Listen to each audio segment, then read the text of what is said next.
इकडे अहिल्यादेवी नगर म्हणून एक नगर स्थापन झालेलं आमचे सर्व इतर समाजाचे वर्ग मिळून.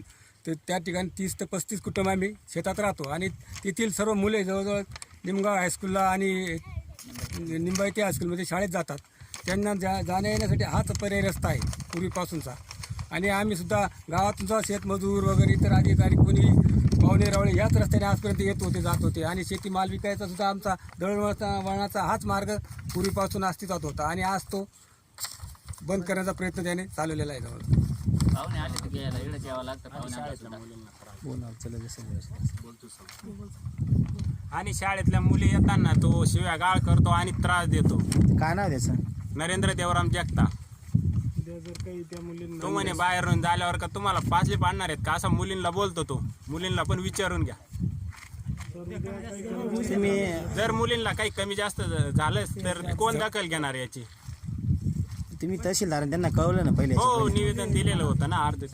तहसीलदारांचं काय म्हणणं झालं? ते इथं पंचनामा केल्यावर 8.25 फुटाचा तर ते नकाशा लिगली म्हणतच होते. हां. त्याच्यानंतर निकाल त्यांच्याकडनं दिलेला आहे. हा रस्ता आहे बा जवळजवळ असं. हो, प्रांत